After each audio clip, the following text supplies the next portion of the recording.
Well, this is something you don't see every day, but Lenovo is willing to take chances when it comes to e-ink and laptops. So this is the Lenovo ThinkBook Plus Gen 2. Yep, so second generation, not the first time they tried something like this.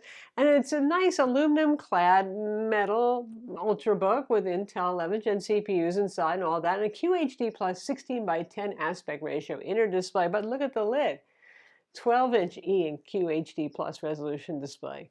Pen and touch supported for both displays. We're going to look at it now. So what's this e-ink on the lid business about, right? Well, it's 12 inches. The previous generation was only 10 inches, so it fills up most of the lid of the display. Yes, caveat is obviously that makes the lid a little bit more delicate. You don't want to go just like throwing your smartphone on top of it, but it's got a pretty thick piece of glass over the top. It's not terrifyingly scary. So the idea is you can use pen, you can use touch, and use a lot less power. You can just close the lid on the laptop while it's running, and there's software that gives you a choice of going to sleep, hibernate, turning off, or using the e-ink screen. And then you can continue on, but using a whole lot less power. So if you want to do something like take notes, for example, handwritten style, well, you can go on for, instead of measuring in 7-hour runtimes or 7.5-hour runtimes, which is what this gets using the main IPS internal normal display, you could go probably a day and a half or something like that. So there's the appeal. And they have some customized software. You just press that little button on the top lid that kind of reminds you of the old Windows logo home button we used to see on tablets back several years ago. And it brings up their launcher. So you can add whatever programs you want to it. By default, it has Microsoft Office apps there, but not OneNote, so I added OneNote. There is a weather widget, which for us kept failing to get location. I don't know why, but it should work for most people. And they have their own notes application, Lenovo, as well. So it can export to OneNote if you want, but just in case you like theirs better, it is a little quicker to track the e-ink pen strokes, for example. But that one you can insert objects, have it tidy up your geometry, all that sort of thing. Right, you get the idea. And then there's this weird option to turn it into a Wacom tablet, the kind that USB one that you sit on your desk and you just write while you're staring at your monitor. You can only use that if you've hooked up an external display. I don't think most people are going to make use of that. So, oh yes, and there's an ebook reader. They've rolled their own ebook reader at Lenovo as well. So yeah, sure, you could use Kindle or something like that because you can run any Windows app and even the desktop if you wish, but you probably don't, on the e-ink display. But they have a basic e-reader app. I can open EPUBs with it, and it's just fine. You can do single pages or facing pages, and you can do annotations on the documents. So that's nice. And obviously, if you're doing something like PDF annotation, which is something that a lot of business people and scientists use, it's a nice big e-ink screen. It's good for that sort of thing. So there you have it. The drawback is it's e-ink, so the response times are slow. When you draw a line, especially in something like OneNote that's not highly optimized for e-ink, you'll see the word writing much more slowly than what you've done. There's a delay, a lag. And though you can run the Windows desktop on this e-ink display, again, it's the lag and the partial refreshes versus the full refreshes that happen every certain number of page turns or display refreshes with e-ink. It's not something that you want to use just for everyday IE or Chrome or something like that. All right. One caveat, though, is though these days you can get an e-ink reader, a Kindle with front lighting, side lighting, which is really the proper terminology for some form of lighting to make it more readable in middling to dark lighting. This one doesn't have any of that, so you do have to use it in a reasonably well-lit environment. No at night in bed with the lights turned off, that sort of thing. So you might think, well, this thing is going to be god-awful expensive, right? Well, Lenovo's been doing this long enough. They found a way to make it not so expensive. So the two versions are available now, and granted, it's been out for a couple of months, so the prices have come down a bit. But right now, it's about $1,250 for a Core i5 and $1,340 for the Core i7 model. So for a premium Ultrabook clad in aluminum with the latest Intel U-series CPUs and all that sort of thing, and Intel Iris Xe graphics, 16 gigs of RAM and a 512 gig SSD, that's not a bad price. You're not paying a whole lot of premium for the e-ink on the lid. So, I mean, it's fun to watch this. A lot of you are probably just watching this because it's nifty, it's different, but you know who you are if you think that this is a useful technology.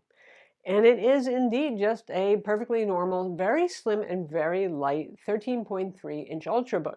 So it weighs about the same as a ThinkPad X1 Carbon, which is pretty impressive, about 2.55 pounds, which is around 1.16 kilograms. Very light and thin.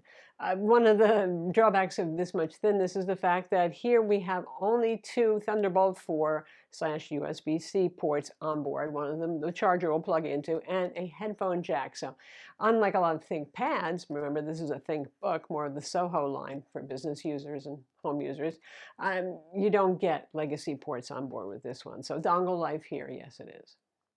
The QHD Plus IPS internal panel isn't bad. Color gamut's okay. You got full sRGB coverage, good enough for most people. This is not wide gamut, full P3 coverage kind of display. Contrast is above average on this. Brightness, they claim 400 nits. We measured close enough, and 397 nits. And the QHD Plus 2560 by 1600 resolution is sweet. It's nice. So that sounds good. You've got a webcam up top with a privacy shutter, a little bump there over the display to fit that in. So that's a 720p camera. You do have 4 far-field microphones, and Alexa's pre-installed. You can always uninstall Alexa if you don't want that, along with the McAfee software that's installed. So that's nice. Fingerprint scanner, that big old hump where the webcam is doesn't have a Windows Hello IR camera, but you do have a fingerprint scanner embedded in the home button. So kind of all the bells and whistles you would expect at this price point, with a better than average inner display, not to mention the extra e-ink.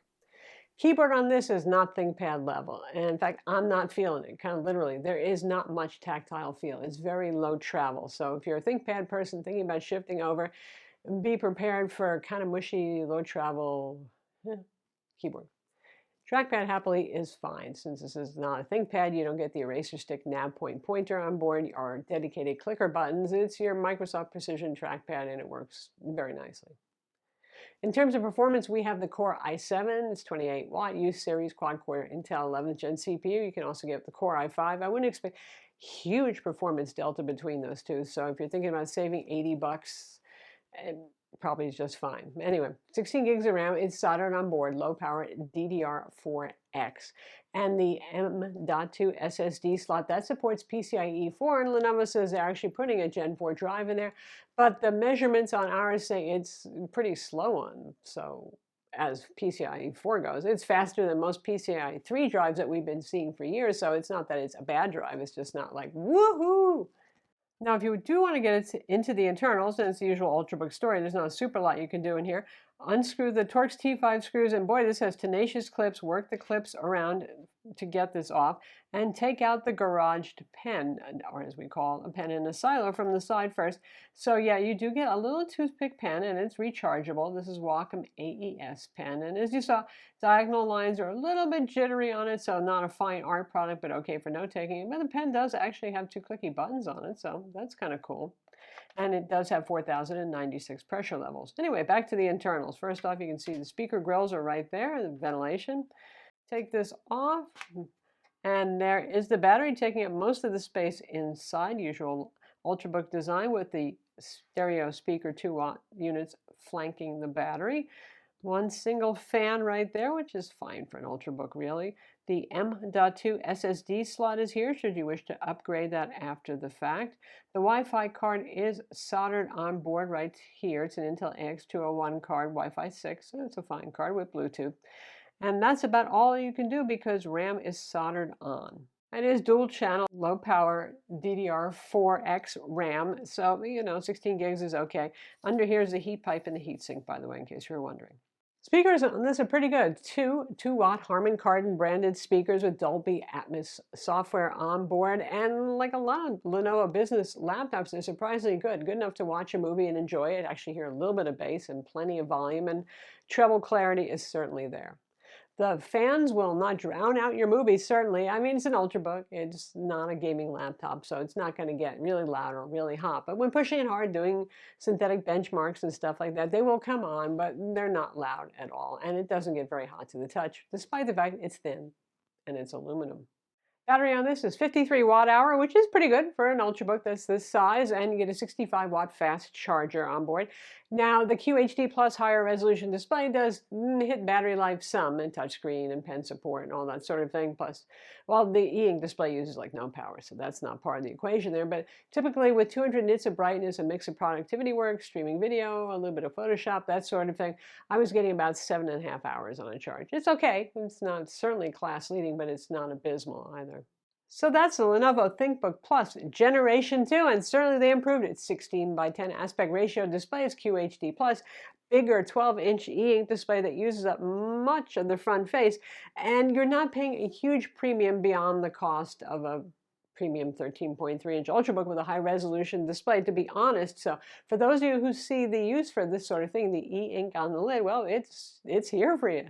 I'm Lisa from Mobile Tech Review. Be sure to subscribe to our YouTube channel for more cool tech videos, and be sure to hit that notification bell so you know about them.